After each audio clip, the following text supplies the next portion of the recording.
bu yaranan gündən Leyli Məcnun teatrın repertuarından çıxmayıb. Təxminən bir 15-20 quruluşda oynanılıbdır. Bu quruluşların da içərisində mənə elə gəlir ki, ən maraqlı quruluşlardan biri Mehdi Məmmədovun quruluşu. Çünki o monumental, romantik səfkidə hazırlamışdı. Bugün isə yeni bir quruluşdadır. Mən elə başa düşürəm ki, bu quruluşunda öz gözəlliyi, öz füsunkarlığı var və bugünkü Leylilər də, Məcnunlar da hərəsinin öz cazibəsi, öz lütfi, öz gözəlliyi var. Bəli, bir sənət məktəbidir Leyli və Məcnun və bu məktəbin imtahanından neçə-neçə Məcnunlar, neçə-neçə Leylilər çıxıb, hələ bundan sonra da çıxacaq və əlbəttə ki, onlar öz sənətində, öz yaradıcılıqlarında Leylinin, Məcnun rolunu sonralar dəfələrlə qeyd eləyəcəklər və elə onlardan ikisi bugün bizim studiyamızın qonağıdır. Bəli, bunlar əməkdar artist Günəniz Məmmədova və Səbuhi İbrahimovdur.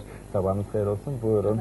Sabahınız xeyir olsun və qeyd edeyim ki, bizim ifaçılarımıza əməkdar artist Tarzən Elxan Mansurov, Kamançada, daha doğrusu tarda müşahidə eləyəcək, Rayalda isə Roza xanım Məmmədova. Sabahınız xeyir, xoş gəlmişsiniz və əlbəttə ki, sizin yaradıcılığınızda qısaca olaraq qeyd edin Leylinin və Məcnunun yeri. Buyurun, ilk sözü yəqin xanıma verəcəyik, daha sonra isə Səbuhi İbrahimov'a. Sabahınız xeyir olsun, mən İlham müəllimə salamlayıram bütün tamaşaçılarımızı və gözəl qeyd elədi ki, gözəl sənətkarlarımız səhnədən keçiblər bizim operamızın səhnəsində. Mən də çox xoşbəxtəm ki, və son dövrlərdə Nəzakət xanım, Zeynəb xanım, Rübabə Muradova və Səkinə xanım, Qəndab xanımdan sonra mən yəni bir gənc qızcığaz o səhnədə çox xoşbəxt hiss eləmişəm özümü ki, məhz Leyli obrazını oynamışam və bugün də həmin səhnədəyəm.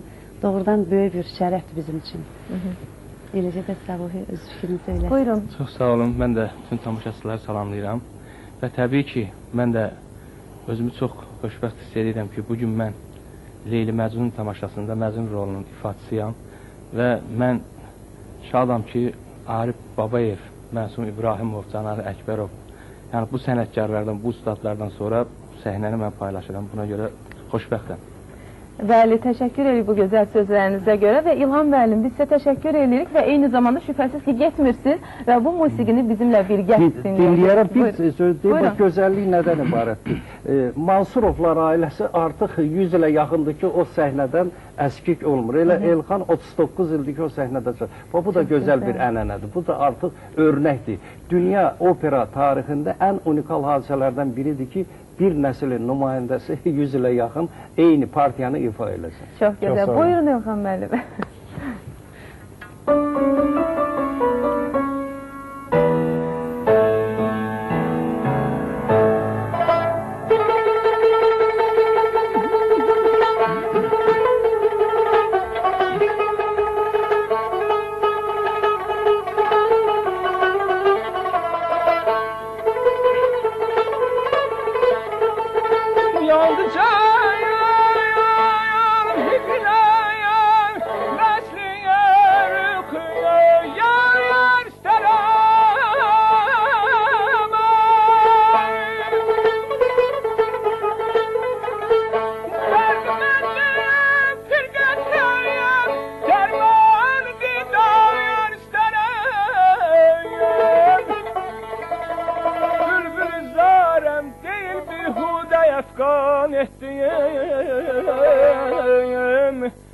Qalmışam nalan qəfəs qeydində Gülzar istərəm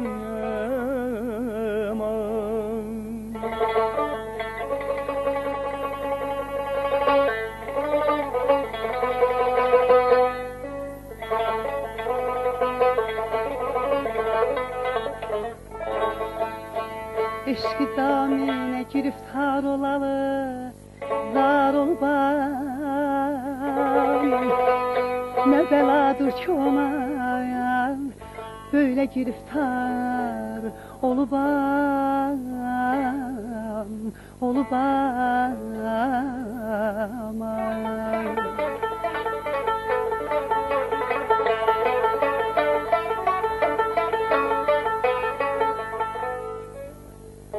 Qüdrətim yox ki qılam kimsəyə şərhi qəmidir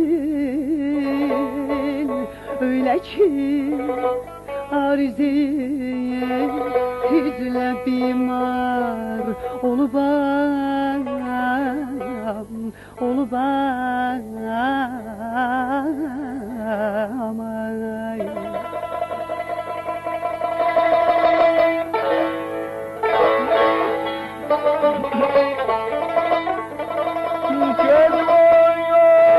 Hürşud hüsnüye ihtiyarım kalmadı. Sayetek bir yerde durmaya kararım kalmadı.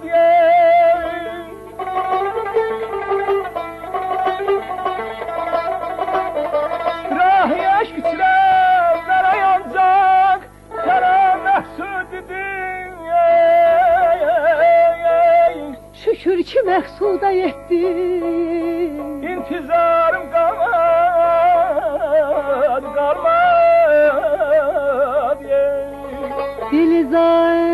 Dilizarımda ne kim var bilirsen. Bilirəm Yar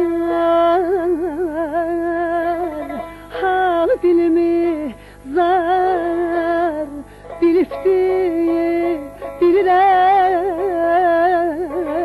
bilirəm bilifdim bilirəm ay.